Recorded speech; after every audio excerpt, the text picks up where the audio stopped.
the Lord. കർത്താവിൻ്റെ അതിപരിശുദ്ധമായ നാമം മഹത്വപ്പെടട്ടെ.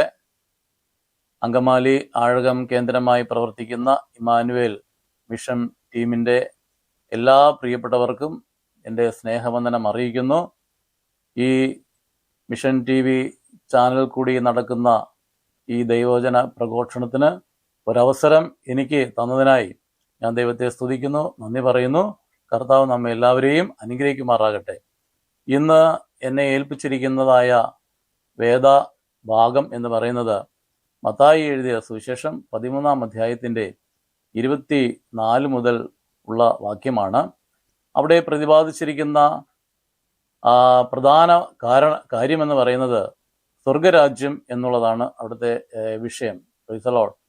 ഇന്ന് വേദപുസ്തകം പരിശോധിക്കുന്ന സകല മനുഷ്യർക്കും സ്വർഗരാജ്യത്തെക്കുറിച്ചും ദൈവരാജ്യത്തെക്കുറിച്ചും ചില അഭിപ്രായ വ്യത്യാസങ്ങൾ ഉള്ളതായിട്ട് പല പ്രസംഗങ്ങൾ കൂടിയും പഠനങ്ങൾ കൂടിയും അത് മനസ്സിലാക്കുവാനായിട്ട് സാധിച്ചിട്ടുണ്ട്. മത്തായി എഴുതിയ സുവിശേഷത്തിൽ 13-ാം അധ്യായത്തിൽ സ്വർഗരാജ്യത്തെക്കുറിച്ച് ധാരാളം ഉപമകൾ പറഞ്ഞിരിക്കുന്നതായിട്ട് നമുക്ക് കാണുവാനായി സാധിക്കുന്നുണ്ട്. എന്നാൽ ഈ സ്വർഗരാജ്യവും ദൈവരാജ്യവും ഒന്നാണോ? സ്വർഗരാജ്യവും ദൈവരാജ്യവും അത് രണ്ട് അർത്ഥത്തിലാണോ, രണ്ടാണോ എന്നൊക്കെയുള്ള ചില സംശയങ്ങൾ അനേക പ്രിയപ്പെട്ടവർക്കുണ്ട് എന്ന് എനിക്കറിയാം.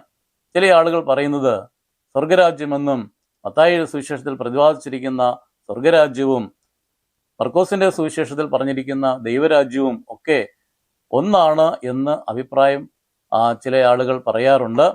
എന്നാൽ അത് ഒന്നല്ല എന്നുള്ളതാണ് ഞാൻ വായിച്ച് മനസ്സിലാക്കിയിട്ടുള്ള പ്രധാനപ്പെട്ട കാര്യം. ദൈവരാജ്യം എന്ന് പറഞ്ഞു കഴിഞ്ഞാൽ അതൊരു അനുഭവമാണ്, അതൊരു തെരഞ്ഞെടുപ്പാണ്.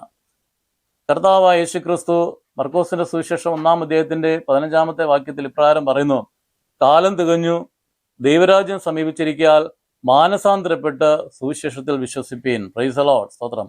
അപ്പോൾ അവിടെ ദൈവരാജ്യം എന്ന് പറയും, ദൈവരാജ്യം നിങ്ങളുടെ അരികിലേക്ക് സമീപിച്ചിരിക്കുകയാണ്. ആ ദൈവരാജ്യത്തിലേക്ക് പ്രവേശിക്കുവാനായിട്ട് നിങ്ങൾ ചെയ്യേണ്ടത് സുവിശേഷത്തിൽ വിശ്വസിക്കുക എന്നുള്ളതാണ്. കർത്താവ് യേശു ക്രിസ്തുവിനെ കുറിച്ചുള്ള സുവിശേഷത്തിൽ വിശ്വസിക്കുന്ന ഏത് വ്യക്തിക്കും ദൈവരാജ്യത്തിലേക്ക് പ്രവേശിക്കുവാനായിട്ട് ദൈവത്തിന്റെ വചനം നമ്മെ പഠിപ്പിക്കുന്നുണ്ട്. Price the Lord. ദൈവരാജ്യത്തിന്റെ മറ്റൊരു അനുഭവം എന്ന് പറയുന്നത് റോമാലേഖനം 14-ാം അധ്യായത്തിന്റെ 17-18 വാക്യങ്ങൾ നാം ഇപ്രകാരം വായിക്കുന്നു: ദൈവരാജ്യം ഭക്ഷണമല്ല, പാനീയമല്ല. ദൈവരാജ്യം എന്ന് പറയുന്നത് പരിശുദ്ധാത്മാവിനാൽ ലഭിക്കുന്ന നീതിയും സമാധാനവും സന്തോഷവും അത്രേ. ദൈവരാജ്യത്തിന്റെ അനുഭവം എന്ന് പറയുന്നത് അത് ഭൗതികമായിരിക്കുന്ന കാര്യങ്ങൾ കൊണ്ടുള്ള ഒരു സംതൃപ്തിയല്ല, പകരം അത് പരിശുദ്ധാത്മാവിന്റെ ശക്തിയാൽ ലഭിക്കുന്ന അതെ നീതിയും സമാധാനവും സന്തോഷവും ആണ് എന്ന് അവിടെ വളരെ വ്യക്തമായി അത് ഗ്രഹിക്കുവാൻ സാധിക്കുന്നുണ്ട്. എന്നാൽ മത്തായി സുവിശേഷത്തിലേക്ക് കടന്നു വരുമ്പോൾ അവിടെ പ്രതിപാദിക്കുന്ന സ്വർഗരാജ്യം എന്ന് പറയുന്നത് യഥാർത്ഥമായ ഒരു സ്വർഗീയ അനുഭവങ്ങൾ മാത്രമുള്ള ഒരു ഇടമായിട്ട് നമുക്ക് കാണുവാനായി സാധിക്കുന്നില്ല. അതുകൊണ്ട് തന്നെ അത് പരിശുദ്ധാത്മാവിനാലുള്ള നീതി നൽകുന്ന, സന്തോഷം നൽകുന്ന, സമാധാനം നൽകുന്ന സുവിശേഷം, കർത്താവ് യേശുക്രിസ്തുവിന്റെ സുവിശേഷത്തിൽ വിശ്വസിച്ച് ആ സുവിശേഷത്തിൽ ആശ്രയിച്ച് കർത്താവിനെ സ്വീകരിച്ച് കർത്താവിന്റെ മകനായി മകളായി തീരുമ്പോൾ പ്രവേശിക്കപ്പെടുന്ന ദൈവരാജ്യത്തിന്റെ സന്തോഷകരമായിരിക്കുന്ന ഒരു അനുഭവമേ അല്ല മത്തായിയുടെ സുവിശേഷത്തില് ഈ 13-ാം അധ്യായത്തിൽ പ്രതിപാദിക്കുന്ന സ്വർഗരാജ്യത്തിന്റെ അനുഭവം എന്ന് പറയുന്നത്. സ്വർഗരാജ്യത്തിന്റെ സ്തോത്രം, ആ കാര്യം ഞാൻ നിങ്ങളോട് ഇവിടെ പറയുവാനായിട്ട് ആഗ്രഹിക്കുന്നു. മത്തായിയുടെ സുവിശേഷം 13-ാം അധ്യായത്തിന്റെ 24-ാമത്തെ വാക്യത്തിൽ നാം വായിക്കുന്നത്, കർത്താവ് യേശു ക്രിസ്തു അവർക്ക് പറഞ്ഞു കൊടുത്ത ഒരു ഉപമയാണിത്. സ്വർഗരാജ്യം ഒരു മനുഷ്യൻ തൻ്റെ നിലത്ത് നല്ല വിത്ത് വിതച്ചതിനോട് സദൃശം. സ്വർഗരാജ്യം ഒരു മനുഷ്യൻ തൻ്റെ നിലത്ത് നല്ല വിത്ത് വിതച്ചതിനോട് സദൃശമാക്കുന്നു.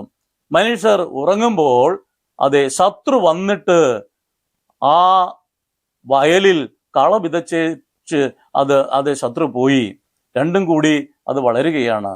കതിർ വന്നപ്പോൾ കളയും കാണായി വന്നു. അപ്പോൾ വേലക്കാര് യജമാനന്റെ വീട്ടുടയവന്റെ അടുക്കൽ ചെന്നിട്ട് പറയുകയാണ്, യജമാനനെ, അങ്ങ് നല്ല വിത്തല്ലയോ വിതച്ചത്, പിന്നെ എവിടെ നിന്ന് ഈ കള വന്നു? ഞങ്ങൾ ഇതിനെ പറിച്ചു കളയട്ടെ എന്ന് വേലക്കാർ യജമാനോട് ചോദിക്കുകയാണ്. അപ്പോൾ യജമാനൻ പറയുന്ന മറുപടി ഇപ്രകാരമാണ്: നിങ്ങൾ ഇപ്പോൾ ആ കള പറിച്ചു കളയണ്ട. കാരണം നിങ്ങൾ ആ കള പറിച്ചു കളഞ്ഞാൽ അതിനോട് ചേർന്ന് നിൽക്കുന്ന നല്ലതിന് കേടുണ്ടാകും. അതുകൊണ്ട് നിങ്ങൾ ഇപ്പോൾ അത് പറിച്ചു കളയണ്ട എന്ന് പറയുവാനായിട്ട് ഇടയായി തീർന്നു. എന്നാൽ ഇത് ശത്രു ചെയ്തതാകുന്നു എന്ന് പറഞ്ഞ് വേലക്കാരെ ആ കള പറിക്കുന്നതിൽ നിന്ന് യജമാനൻ തടസ്സപ്പെടുത്തുകയാണ്. എന്നിട്ട് യജമാനൻ പറയുന്നത് എങ്ങനെയാണ്? രണ്ടും കൂടി വളരട്ടെ, കൊയ്ത്തോളം വളരട്ടെ. കൊയ്ത്തിന്റെ സമയത്ത് കൊയ്യുന്നവൻ കടന്നു വന്നിട്ട് അവൻ കള പറിച്ച് കെടാത്ത തീയിലിട്ട് കളയുകയും നല്ല ഗോതമ്പ് ശേഖരിച്ച് കളപ്പുരയിൽ കൂട്ടിവെക്കുകയും ചെയ്യും. ഇതാണ് ഈ വേദഭാഗത്തിൽ നമുക്ക് ഗ്രഹിക്കുവാനായിട്ട് സാധിക്കുന്നത്. പ്രിയപ്പെട്ടവരെ, വളരെ മനോഹരമായ ഒരു പാഠമാണ് ഈ ഭാഗങ്ങൾ നമുക്ക് കാണുവാനായിട്ട് സാധിക്കുന്നത്. ഇന്ന് ആളുകൾക്ക് വളരെ വ്യത്യസ്തമായിരിക്കുന്ന ചിന്താഗതികളുണ്ട്, വ്യത്യസ്തമായിരിക്കുന്ന അഭിപ്രായങ്ങളുണ്ട്. സ്വർഗം എന്ന് പറയുമ്പോൾ ദൈവത്തിന്റെ വചനം നമ്മെ പഠിപ്പിക്കുന്നത് സ്വർഗം ദൈവത്തിന്റെ സിംഹാസനം ഇരിക്കുന്ന ഇടമാണ്. എന്നാൽ ഇവിടെ കർത്താവ് യേശുക്രിസ്തു പറഞ്ഞ ഈ സ്വർഗരാജ്യം എന്ന് പറയുന്നത് നല്ലതും ചീത്തയുമായിരിക്കുന്ന അവസ്ഥകൾ നിലനിൽക്കുന്ന ഒരു വയലാണ്, ഒരു സ്ഥലമാണ് എന്ന് ഗ്രഹിക്കുവാനായിട്ട് സാധിക്കുന്നുണ്ട്. ഇവിടെ നാം ഈ ഭേദഭാവത്തിലേക്ക് കടന്നു വരുമ്പോൾ യജമാനൻ പറയുന്ന എങ്ങനെയാണ്? അത് കൊയ്ത്തോളം വളരട്ടെ. വേലക്കാരോട് പറയുന്നു, നിങ്ങൾ ഇപ്പോൾ അതിനെ പറിച്ചു കളയണ്ട. നിങ്ങൾ ഇപ്പോൾ അതിനെ പറിക്കുവാനായിട്ട് തുടങ്ങിക്കഴിഞ്ഞാൽ എന്താണ് സംഭവിക്കുന്നത്? നല്ലതിനു കൂടി കേട് സംഭവിക്കും. അതുകൊണ്ട് നിങ്ങൾ ഇപ്പോൾ അത് പറിച്ചു കളയണ്ട. പകരം അത് കൊയ്ത്തിന്റെ സമയം വരെ അത് വളരട്ടെ. കൊയ്യുവാൻ ദൂതന്മാർ കടന്നു വരും. അന്ന് അവർ അതിനെ കൊയ്ത് നല്ലതിനെ അവര് കളപ്പുരയിൽ കൂട്ടിവെക്കുകയും കളയെ അവര് എന്നേക്കുമായിട്ട് തീയിലിട്ട് നശിപ്പിക്കുകയും ചെയ്യുമെന്ന് യജമാനൻ പറയുവാനായിട്ട് ഇടയായി തീർന്നു. പ്രിയപ്പെട്ടവരെ, ഇന്ന് നമ്മുടെ ക്രിസ്തീയ ലോകത്തിൽ കാണുന്ന വലിയൊരു സാഹചര്യമാണ് ഈ പാഠഭാഗത്തിൽ നമുക്ക് ഗ്രഹിക്കുവാനായിട്ട് സാധിക്കുന്നത്. സ്വർഗരാജ്യം എന്ന് പറയുന്നത്, സ്തോത്രം, എല്ലാ വക മീനും പിടിക്കുന്ന ഒരു വലയോട് സദൃശമെന്ന് താഴെയുള്ള വാക്യത്തിൽ നമുക്ക് കാണുവാനായിട്ട് സാധിക്കുന്നുണ്ട്. ഇന്ന് ക്രിസ്തീയ ലോകത്തിൽ എന്താണ് സംഭവിക്കുന്നത്? ക്രിസ്തീയ ലോകത്തിൽ കളയുടേതായിരിക്കുന്ന ഈ അനുഭവങ്ങൾ വളരെ പ്രകടമായിട്ട് ഉണ്ടായിക്കൊണ്ടിരിക്കുന്ന ഒരു കാലഘട്ടമാണ്. ഇത് എങ്ങനെ വന്നു, എങ്ങനെയാണ് ഇത് സംഭവിച്ചത് എന്ന് പല ആളുകൾക്കും ഒരു ചിന്താഗതിയുണ്ട്. എന്നാൽ അതിന് വ്യക്തമായ ഒരു മറുപടിയാണ് നമുക്കിവിടെ കിട്ടുന്നത്. പ്രിയപ്പെട്ടവരെ, ഈ വേദഭാഗത്തിന്റെ ഒരു വിവരണം, അല്ലെങ്കിൽ കർത്താവ് യേശുക്രിസ്തു വേദഭാഗത്തെ അതിന്റെ ഒന്ന് വിവരിച്ചിരിക്കുന്ന ഒരു ഭാഗം കൂടി ഈ അദ്ദേഹത്തിൽ നമുക്ക് കാണുവാനായിട്ട് സാധിക്കും. അത് 37-ാമത്തെ വാക്യം മുതൽ നമുക്ക് ഗ്രഹിക്കുവാൻ സാധിക്കും. അവിടെ ഇങ്ങനെയാണ് പറഞ്ഞിരിക്കുന്നത്: യജമാനൻ നല്ല വിത്ത് വിതയ്ക്കുവാൻ പുറപ്പെട്ട യജമാനൻ അതാരാണെന്ന് ചോദിച്ചു കഴിഞ്ഞാൽ അവൻ മനുഷ്യപുത്രനാണ്, കർത്താവായ യേശുക്രിസ്തുവാണ്. വിതയ്ക്കപ്പെട്ട വിത്ത് എന്തെന്ന് ചോദിച്ചാൽ അത് രാജ്യത്തിന്റെ പുത്രന്മാരാണ്. വിതയ്ക്കപ്പെട്ട വിത്ത് എന്ന് പറയുന്നത് രാജ്യത്തിന്റെ പുത്രന്മാരാണ്. ഈ വയലെന്ന് പറയുന്നത് ഈ ലോകമാണ്. ശത്രു എന്ന് പറയുന്നത് പിശാചാണ്. കള എന്ന് പറയുന്നത് ദുഷ്ടന്റെ പുത്രന്മാരാണ്, ദുഷ്ടന്റെ മക്കളാണ് എന്ന് കർത്താവ് തന്നെ ഈ ഉപമയ്ക്ക് അനുഗ്രഹിക്കപ്പെട്ട ഒരു വിവരണം നൽകുവാനായിട്ട് ഇടയായിത്തീരുന്നുണ്ട്. പ്രിയപ്പെട്ട, ഈ കാര്യങ്ങൾ നമുക്ക് മനസ്സിലാക്കുവാനായിട്ട് സാധിക്കുന്നത്, ദൈവരാജ്യം സ്വീകരിച്ചവരായിരിക്കുന്ന, മാനസാന്തരപ്പെട്ട് സുവിശേഷത്തിൽ വിശ്വസിക്കുന്ന, കർത്താവിനെ രക്ഷകനും കർത്താവുമായി സ്വീകരിച്ചതായ, ദൈവരാജ്യത്തിന്റെ അനുഭവങ്ങളുള്ള, പരിശുദ്ധാത്മാവിനാലുള്ള സന്തോഷവും സമാധാനവും പ്രാപിച്ചതായിരിക്കുന്ന, നീതി പ്രാപിച്ചതായിരിക്കുന്ന ദൈവമക്കളെ, രാജ്യത്തിന്റെ പുത്രന്മാരെ ദൈവം ഈ ഭൂമിയിൽ ആക്കി വച്ചിരിക്കുന്ന ഒരു സ്ഥലമുണ്ട്. അതാണ് ഇന്നത്തെ ക്രിസ്തീയ ഗോളം എന്ന് പറയുന്നത്. അത് സ്വർഗരാജ്യമായിട്ടാണ് ഇവിടെ കാണുവാനായിട്ട് സാധിക്കുന്നത്. എന്നാൽ താഴെ വായിക്കുമ്പോൾ നാം ഇങ്ങനെ വായിക്കുന്നു: മനുഷ്യർ ഉറങ്ങുമ്പോൾ, കൃഷിക്കാർ ഉറങ്ങുമ്പോൾ ശത്രുവാകുന്ന പിശാച് വന്നിട്ട് കളയെയും ഈ വയലിൽ വിതച്ചിട്ട് പോകുവാനായിട്ട് ഇടയായി തീർന്നു. അത് വാസ്തവത്തിൽ കൃഷിക്കാർ അറിഞ്ഞില്ല. ഇന്ന് വാസ്തവത്തിൽ സഭകളിൽ സംഭവിക്കുന്ന, നമ്മുടെ ഇടയിൽ സംഭവിക്കുന്ന സകലവിധമായ ആത്മീയമായ തകർച്ചയ്ക്കും പ്രധാനപ്പെട്ട കാരണം, പ്രിയപ്പെട്ടവരെ, വേലക്കാരുടെ ഉറക്കമാണ്. അവരുറങ്ങി, സുഖമായിട്ട് ഉറങ്ങി. ഉറക്കത്തിൽ അവരൊന്നും അറിഞ്ഞില്ല. ശത്രു വന്നതറിഞ്ഞില്ല, കള വിതച്ചു പോയതും അറിഞ്ഞില്ല. അവര് സുഖമായി ഉറങ്ങുവാനായിട്ട് ഇടയായി തീർന്നു. പ്രിയപ്പെട്ടവരെ, ദൈവരാജ്യത്തിന്റെ പുത്രന്മാരാകുന്ന ദൈവമക്കളെ ആക്കിയിരിക്കുന്ന അതേ ഇടത്തിൽ അതിനെ കാവൽ ചെയ്യുവാൻ, അതിനെ സൂക്ഷിക്കുവാൻ, അതിനെ സംരക്ഷിക്കുവാൻ ഉത്തരവാദിത്തപ്പെട്ട ദൈവമക്കളാകുന്ന നാം അതെ ഉറങ്ങിക്കഴിഞ്ഞാൽ, ക്ഷീണിച്ചു പോയി കഴിഞ്ഞാൽ നിശ്ചയമായിട്ടും പിശാച് വന്നിട്ട് അതേ കള ഈ ഇടത്തിൽ വിതച്ചിട്ട് പോകുവാനായിട്ട് ഇടയായിത്തീരും. Price the Lord. ഇന്ന് പ്രിയപ്പെട്ടവരെ, ആമേൻ, സ്തോത്രം. ഒരു കാര്യം നാം മനസ്സിലാക്കണം. നമ്മുടെ പുറത്തുള്ളവര് വളരെ ദുഃഖിതരായിട്ട് അനേകരുണ്ട്, നിരാശപ്പെട്ട് കഴിയുന്നവർ അനേകരുണ്ട്. അതെ അതെ ആവശ്യബോധത്തോടുകൂടി ഒരു ദൈവദാസനെയോ ഒരു ദൈവമകനെയോ മകളെയോ അതെ അവരുടെ സാമീപ്യം ആഗ്രഹിക്കുന്നവര്, ഒന്ന് പ്രാർത്ഥിക്കുവാൻ ആഗ്രഹിക്കുന്നവര്, കഷ്ടങ്ങൾ പ്രയാസങ്ങൾ കൂടി അതെ കടന്നു പോകുന്നവര്, നിശ്ചയമായിട്ടും അതെ ഒരു പ്രാർത്ഥന ആവശ്യപ്പെടുന്നവര്, ഒരു ദൈവിക സാന്നിധ്യം ആവശ്യപ്പെടുന്നവര് ധാരാളം ആളുകൾ പുറത്തുണ്ട്. എന്നാൽ പ്രിയപ്പെട്ടവരെ, അവരെ സംരക്ഷിക്കുവാൻ, അവരെ സൂക്ഷിക്കുവാൻ, അവർക്ക് ഉപകാരങ്ങളായി തീരുവാൻ വിളിക്കപ്പെട്ട രാജ്യത്തിന്റെ പുത്രന്മാരായിരിക്കും നാം അതെ ഉറങ്ങിക്കഴിഞ്ഞാൽ, ക്ഷീണിച്ചു പോയാൽ, ഉത്തരവാദിത്വം മറന്നുപോയാൽ ഒരു കാര്യം നാം മനസ്സിലാക്കണം. ശത്രുവാകുന്ന പിശാച് ഈ വയലിൽ കള വിതച്ച് പോകുവാനായിട്ട് ഇടയായിത്തീരും. കർത്താവ് രാജ്യത്തിന്റെ പുത്രന്മാരാകുന്ന നമ്മോട് കർത്താവ് പറഞ്ഞ ചില കാര്യങ്ങളുണ്ട്. ഒന്നാമത്തേത്, നിങ്ങൾ ലോകത്തിന്റെ അതേ വെളിച്ചമാണ്, നിങ്ങൾ ഭൂമിയുടെ ഉപ്പാണ്. ഉപ്പിന് കാരമില്ലാതെ പോയാൽ പിന്നെ എന്തോന്നുകൊണ്ട് അതിന് രസം വരുത്താം? പ്രിയപ്പെട്ടവരെ, ഉപ്പിന് കാരമില്ലാതെ പോയാൽ പിന്നെ മനുഷ്യർ ചവിട്ടുവാനല്ലാതെ ഒന്നിനും അതെ കൊള്ളത്തില്ല എന്ന് വചനം നമ്മെ വളരെ ശക്തമായി പഠിപ്പിക്കുന്നു. ഇന്ന് പ്രിയപ്പെട്ടവരെ, അതെ ഉപ്പായി ലോകത്തിന് വളരെ രുചി കൊടുക്കുന്ന, ലോകത്തിന് ഉപകാരമായിരിക്കുന്ന അനേക കാര്യങ്ങൾ പ്രദാനം ചെയ്യുവാനായിട്ട് അതെ ഏൽപ്പിക്കപ്പെട്ടവരായിരിക്കുന്ന, ഉത്തരവാദിത്തപ്പെട്ടവരായിരിക്കുന്ന രാജ്യത്തിന്റെ പുത്രന്മാരായിരിക്കും നാം അത് ചെയ്യാതിരുന്നാല് നിശ്ചയമായിട്ടും അതെ പൈശാചിക ശക്തികൾ വളരെ പ്രശ്നങ്ങൾ ഉണ്ടാകുന്ന തരത്തിൽ അതെ പ്രവർത്തിപ്പാനായിട്ട് ഇടയായി തീരും. അതുകൊണ്ട് പ്രിയപ്പെട്ടവരെ, ഈ ദൈവരാജ്യം എന്ന് പറയുന്നത് അതെ യഥാർത്ഥമായിരിക്കുന്നത് സ്വർഗമല്ല, പകരം അതെ ദൈവരാജ്യം, അതെ സ്വർഗരാജ്യം എന്ന് പറയുന്നത് യഥാർത്ഥമായിരിക്കുന്ന ഒരു സ്വർഗമല്ല, പകരം ദൈവരാജ്യത്തിന്റെ അതെ അനുഭവത്തിൽ കർത്താവിനെ വിശ്വസിച്ച് ദൈവത്തിന്റെ മക്കളായി തീർന്ന രാജ്യത്തിന്റെ പുത്രന്മാരെ ആക്കി വച്ചിരിക്കുന്ന ശ്രേഷ്ഠമായിരിക്കുന്ന ഒരു ഇടമാണ് ഈ സ്വർഗരാജ്യം എന്ന് പറയുന്ന ഈ അവസ്ഥ. Price the Lord. ഇത് ലോകത്തിൽ തന്നെയാണ്. കർത്താവ് വളരെ വിശദമായി അത് പറഞ്ഞിട്ടുണ്ട്. അതെ വിതയ്ക്കുന്ന ഈ വയലെന്ന് പറയുന്നത് അത് ലോകമാണ്.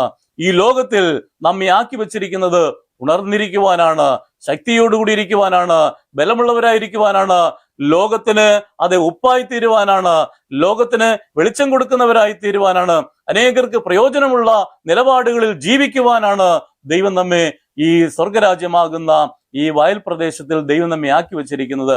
എന്നാൽ എന്താണ് സംഭവിക്കുന്നത്? നാം ഉറങ്ങിപ്പോയി കഴിഞ്ഞാൽ അതേ പിശാച് വന്നിട്ട് കള വിതയ്ക്കുവാനായിട്ട് ഇടയായി തീരും. എന്നെ കേൾക്കുന്ന പ്രിയപ്പെട്ടവരെ, അന്ന് ദുഃഖകരമായിരിക്കുന്ന ഒത്തിരി സാഹചര്യം നാം അതെ ക്രിസ്തീയ സഭകളിൽ കേൾക്കാറുണ്ട്. എന്തൊക്കെയാണ് നാം കേൾക്കുന്നത്? വചനത്തിന് വിരുദ്ധമായിരിക്കുന്ന നിലപാടുകൾ എടുക്കുന്ന പ്രിയപ്പെട്ടവര്, വചനത്തിന് വിരുദ്ധമായിരിക്കുന്ന കാര്യങ്ങളെ പ്രബോധിപ്പിക്കുന്നവര്, വചനത്തിന് വിരുദ്ധമായിരിക്കുന്ന ജീവിത ശൈലികള് ചെയ്യുന്നവര്, അവരെ കുറിച്ചെല്ലാം എന്തുകൊണ്ടങ്ങനെ സംഭവിച്ചു എന്ന് ചോദിച്ചു കഴിഞ്ഞാൽ വിജിലന്റ് ആയിരിക്കേണ്ടതായ രാജ്യത്തിന്റെ പുത്രന്മാരായി വിതയ്ക്കപ്പെട്ട നല്ല വിത്തുകളായിരിക്കും നാം ഉറങ്ങുകയും ക്ഷീണിക്കുകയും ചെയ്തതിന്റെ ഫലമാണ് എന്ന് നാം ഈ വചനത്തിന്റെ അടിസ്ഥാനത്തിൽ വിശ്വസിക്കേണ്ടിയിരിക്കുന്നു. അതുകൊണ്ട് പ്രിയപ്പെട്ടവരെ, ഉണർവോടുകൂടി ഉന്മേഷത്തോടുകൂടി ഇരിക്കുവാൻ കർത്താവ് നമ്മെ സഹായിക്കുമാറാകട്ടെ. എന്നാൽ എന്താണ് ഇതിന്റെ അവസാനത്തിൽ സംഭവിക്കുന്നത്? സാധാരണയായി ഒരു പ്രശ്നം വരുമ്പോൾ പെട്ടെന്നൊരു ആക്ഷൻ എടുക്കുവാൻ, പെട്ടെന്നൊരു പ്രവൃത്തി ചെയ്യുവാനായിട്ട് നാം മുതിരുവാൻ ഇടയായിത്തീരും. എന്നാൽ കർത്താവ് അത് വിലക്കുകയാണ്. കർത്താവ് പറയുന്നു, നിങ്ങൾ ഇപ്പോൾ കളയൊന്നും പറിച്ച് കളയണ്ട. നല്ല ഗോതമ്പ് മണികളോടൊപ്പം വളർന്നു വരുന്ന ആ കള കാണുമ്പോൾ നിങ്ങൾ വിജിലന്റ് ആകും. പക്ഷേ നിങ്ങൾ ഒന്നും ചെയ്യണ്ട. ആ പ്രവൃത്തി ചെയ്യേണ്ടത് ഞാനാണ്. സമയമാകുമ്പോൾ ഞാൻ ആ പ്രവൃത്തി ചെയ്യും. നിങ്ങൾ ഇപ്പോൾ തന്നെ ആ കള കളയുവാനും അതിനെ ഒരു ന്യായം കൽപ്പിക്കുവാനും നിങ്ങൾ പോയി കഴിഞ്ഞാൽ ആ ചുവട്ടോട് ചേർന്ന് നിൽക്കുന്ന നല്ല കതിരിനും നല്ല ഗോതമ്പ് മണിക്കും പ്രതികൂലമായിരിക്കും സാഹചര്യം ഉണ്ടാകും. അതുകൂടി പറഞ്ഞു പോകും. അതിനുകൂടി വിഷമങ്ങൾ ഉണ്ടാക്കും. അതിനുകൂടി പ്രശ്നങ്ങളുണ്ടാക്കും. അതുകൊണ്ട് നിങ്ങളിപ്പോൾ ഒരിക്കലും കള പറിക്കുവാൻ നിങ്ങൾ പോകേണ്ട. അത് പറിക്കേണ്ടത് യജമാനാകുന്ന ഞാൻ തന്നെയാണ്. സമയമാകുമ്പോൾ ഞാൻ ദൂതന്മാരെ അയക്കും. അവർ ന്യായവിധി നടത്തും. അവർ കടന്നു വന്നിട്ട് അവർ കളയെ പറിച്ചു കളയും, ഗോതമ്പിനെ അവർ കൂട്ടി കളപ്പുരയിലേക്ക് ശേഖരിക്കുമെന്ന് അവിടെ നമുക്ക് വായിക്കുവാനായിട്ട് സാധിക്കുന്നുണ്ട്. എന്നെ കേൾക്കുന്ന പ്രിയപ്പെട്ടവരെ, ഇതൊരു ന്യായവിധിയുടേതായിരിക്കുന്ന ഒരു സാഹചര്യം നമുക്കിവിടെ കാണുവാനായിട്ട് സാധിക്കുന്നുണ്ട്. ദൈവത്തിന്റെ സഭയില് നമ്മളൊരു അനീതി കണ്ടു കഴിഞ്ഞാല്, ഒരു പ്രതികൂലം കണ്ടു കഴിഞ്ഞാൽ, ഒരു പ്രയാസം കണ്ടു കഴിഞ്ഞാല് അതെ വളരെ സാവധാനതയോടുകൂടി വളരെ ശ്രദ്ധിച്ചും ചിന്തിച്ചും നാം ഒരു നിലപാട് എടുത്തില്ല എങ്കിൽ പ്രിയപ്പെട്ടവരെ, അതെ നല്ലതിനു കൂടി കേട് സംഭവിക്കുമെന്ന് നാം മനസ്സിലാക്കുക. Price the Lord. അതുകൊണ്ട് ഇന്ന് അതെ ഈ ചെറിയ സന്ദേശത്തിൽ കൂടി എനിക്ക് നിങ്ങളോട് പറയുവാനായിട്ട് സാധിക്കുന്നത്, ഞാൻ നിങ്ങളോട് പറയുവാൻ ആഗ്രഹിക്കുന്നത്, ന്യായവിധിയുടെ സമയത്ത് അതെ ദൈവത്തിന്റെ ദൂതന്മാർ കടന്നു വന്ന് ഈ കളയെ നശിപ്പിക്കുവാനായിട്ട് ഇടയായി തീരും. അവിടെ വായിക്കുന്നത് എങ്ങനെയാണ്? കളയെ അവര് കൊയ്ത് അവര് കെടാത്ത തീയിലിട്ട് കളയും, അവിടെ കരച്ചിലും പല്ലുകടിയും ഉണ്ടാകും.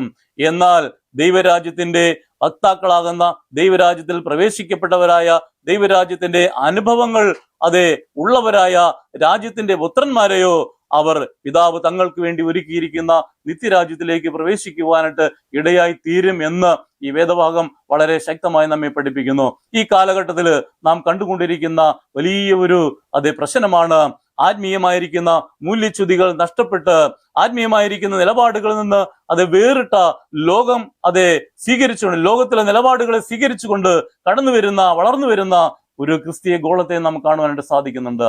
ഈ സ്വർഗരാജ്യത്തെ കുറിച്ചുള്ള ഉദാഹരണങ്ങൾ ഉപമകൾ അവിടെ പറയുമ്പോൾ ഒന്ന് രണ്ട് കാര്യങ്ങൾ കൂടി ഞാൻ പറയുവാൻ ആഗ്രഹിക്കുന്നു. അത് ഇപ്രകാരമാണ്. കർത്താവ് യേശു ക്രിസ്തു താഴെയുള്ള വാക്കിൽ പറയുന്നുണ്ട്, സ്വർഗരാജ്യം ഒരു കടുകുമണിയോട് സദൃശം. സ്വർഗരാജ്യം ഒരു കടുകുമണി ഏറ്റവും ചെറിയ വിത്താണ്. അത് ഒരു മനുഷ്യനെടുത്തു തന്റെ വായിലിട്ടു, ആ കടുകുമണി കിളിർത്തു വളർന്നു ഏറ്റവും വലിയൊരു വൃക്ഷമായിട്ട് തീർന്നു. സകലവിധമായിരിക്കുന്ന പക്ഷികൾക്കും ഇരിക്കുവാനും വിശ്രമിക്കുവാനും താമസങ്ങൾ ഒരുക്കുവാനും തക്കതായ വലിയ ഒരു വൃക്ഷമായി തീർന്നു എന്ന് കർത്താവ് യേശു ക്രിസ്തു ഒരു ഉപമ അവിടെ പറഞ്ഞിട്ടുണ്ട്. മറ്റൊരു ഉപമ കർത്താവ് പറഞ്ഞിരിക്കുന്നത് എങ്ങനെയാണ്? സ്വർഗരാജ്യം പുളിച്ച മാവിനോട് സദൃശം. ഒരു സ്ത്രീ എടുത്തു 3 പറ മാവിന്മേൽ അല്പം പുളിമാവ് ചേർത്തു, പുളിച്ചു വരുവോളം അടക്കി വെച്ചു. എന്താണ് ഇവിടെ നമുക്ക് ഗ്രഹിക്കുവാനായിട്ട് സാധിക്കുന്നത്? ഇന്നത്തെ കാലഘട്ടത്തില് മൂല്യച്യുതി നഷ്ടപ്പെട്ടതായിരിക്കുന്ന വലിയൊരു ക്രിസ്തീയ ഗോളത്തെ നമുക്ക് കാണുവാനായിട്ട് സാധിക്കും. വചനത്തിൽ നിന്ന് വേർവിട്ടു പോയിക്കൊണ്ടിരിക്കുന്ന വലിയൊരു സമൂഹത്തെ നമുക്ക് കാണുവാനായിട്ട് സാധിക്കും. ദൈവികമായിരിക്കുന്ന പ്രത്യാശയിൽ നിന്ന് വേർവിട്ട് കൊണ്ടുപോയിരിക്കുന്ന, ലോകത്തിലെ പല പാഠങ്ങളും ജീവിതത്തിൽ സ്വീകരിച്ചിട്ട് ലോകത്തോട് ഇഴുകിച്ചേരുന്ന ഒരു ആത്മീയ സാഹചര്യം സൃഷ്ടിക്കപ്പെടുന്ന വലിയൊരു സാഹചര്യം നാം ഇന്ന് കാണുന്നുണ്ട്. പ്രിയപ്പെട്ടവരെ, സ്വർഗരാജ്യം എന്ന് പറയുന്നത് വളരെ ഫാസ്റ്റായിട്ട് വളരുന്നതാണ് എന്ന് ഈ ഉപമകളിൽ കൂടി നമുക്ക് കാണുവാനായിട്ട് സാധിക്കും. ഒരു കടുകുമണിയോടെ സദൃശമാണ്. വളരെ വലിയൊരു വൃക്ഷമായിട്ട് തീരുകയാണ്. ആ വളർച്ച വളരെ വലുതാണ്. മറ്റൊരു കാര്യം, അല്പം പുളിമാവ് 3 പറ മാവിനോട് ചേർത്ത് വെച്ചാൽ വളരെ പെട്ടെന്ന് പുളിച്ചു വരുന്നു എന്ന് നമുക്ക് വായിക്കുവാനായിട്ട് സാധിക്കുന്നുണ്ട്. സ്വർഗരാജ്യം എന്ന് പറയുന്നത് വളരെ ഫാസ്റ്റായിട്ട് വളർന്നുകൊണ്ടിരിക്കുകയാണ്. അനേക ആളുകള് ദൈവികമായിരിക്കുന്ന കാര്യത്തിലേക്ക് കടന്നു വരാൻ ആഗ്രഹിക്കുന്നു, ദൈവത്തെ സ്വീകരിക്കുവാൻ ആഗ്രഹിക്കുന്നു, ദൈവത്തെ മഹത്വപ്പെടുത്തുവാനായിട്ട് ആഗ്രഹിക്കുന്നു, ഒരു ദൈവിക സന്ദർശനത്തിന് വേണ്ടി ആഗ്രഹിക്കുന്നു. രോഗികള് സൗഖ്യത്തിന് വേണ്ടി, ഭൂതഗ്രസ്തർ വിടുതലിന് വേണ്ടി, പാപത്താൽ ഭാരപ്പെട്ട് നടക്കുന്ന ആളുകള് പാപശാന്തിക്ക് വേണ്ടി, സമാധാനത്തിന് വേണ്ടി, സന്തോഷത്തിന് വേണ്ടി ഒരു ദൈവത്തെ തേടുമ്പോൾ, സ്തോത്രം പ്രിയപ്പെട്ടവരെ, നമുക്ക് എന്താണ് ചെയ്യുവാൻ സാധിക്കുന്നത്? ക്രിസ്തീയ മൂല്യങ്ങളിൽ ഉറച്ചു നിൽക്കാം, ദൈവത്തിന്റെ വചനത്തിൽ ഉറച്ചു നിൽക്കാം. ഭൗതികമായിരിക്കുന്ന ഭൗതികമായിരിക്കുന്ന പ്രലോഭനങ്ങൾ കൊടുക്കാതെ, ഭൗതികമായിരിക്കുന്ന ആശയങ്ങൾ പ്രചരിപ്പിക്കാതെ, ദൈവത്തിന് വേണ്ടി നിലകൊള്ളുന്ന ദൈവരാജ്യത്തിന്റെ പുത്രന്മാരെ, കർത്താവ് യേശു ക്രിസ്തുവിനെ സ്വീകരിച്ച, ദൈവരാജ്യത്തിന്റെ അനുഭവം പ്രാപിച്ച ദൈവരാജ്യത്തിന്റെ വക്താക്കളായി, ദൈവമക്കളായിട്ട് രൂപാന്തരപ്പെടുത്തുവാനായിട്ട് നമുക്ക് സാധ്യമായി തീരട്ടെ. Price the Lord. അതുകൊണ്ട് പ്രിയപ്പെട്ടവരെ, കർത്താവിന് വേണ്ടി വളരെ ഉണർന്ന് പ്രവർത്തിക്കാം, വിജിലന്റ് ആയിട്ട് നിൽക്കാം, വചനത്തിൽ നമുക്ക് ഉറച്ചു നിൽക്കാം, കർത്താവിന്റെ വചനങ്ങൾ നമ്മുടെ പാഠഭാഗമാക്കാം, ആ വചനത്തിൽ ആശ്രയിക്കാം, വചനത്തിൽ ഉറച്ചു ജീവിക്കാം. പ്രശ്നങ്ങൾ വന്നാലും പ്രതികൂലം വന്നാലും തളർന്നു പോകാതെ, തകർന്നു പോകാതെ ഉറച്ചു നിന്ന് വചനത്തിൽ മുന്നേറുവാനായിട്ട് ദൈവം നമ്മെ സഹായിക്കുമാറാകട്ടെ എന്ന് പ്രാർത്ഥിച്ചുകൊണ്ട് ഞാൻ എൻ്റെ വാക്കുകൾ ചുരുക്കുവാനായിട്ട് ആഗ്രഹിക്കുന്നു. കർത്താവ് നിങ്ങളെല്ലാവരെയും സഹായിക്കട്ടെ, നിങ്ങളെ അനുഗ്രഹിക്കട്ടെ. ദൈവരാജ്യത്തിന്റെ വക്താക്കളായി സ്വർഗരാജ്യമാകുന്ന ഈ ക്രിസ്തീയ സഭകളിൽ നിൽക്കുമ്പോൾ പ്രിയപ്പെട്ടവരെ, ദൈവരാജ്യത്തിന്റെ അനുഭവമുള്ളവരായി ശക്തിയോടെ നിൽക്കുവാൻ ദൈവം നിങ്ങളെ സഹായിക്കട്ടെ എന്ന് പ്രാർത്ഥിക്കുന്നു. കർത്താവ് നിങ്ങളെല്ലാവരെയും അനുഗ്രഹിക്കുമാറാകട്ടെ. ആമേൻ. Praise the Lord.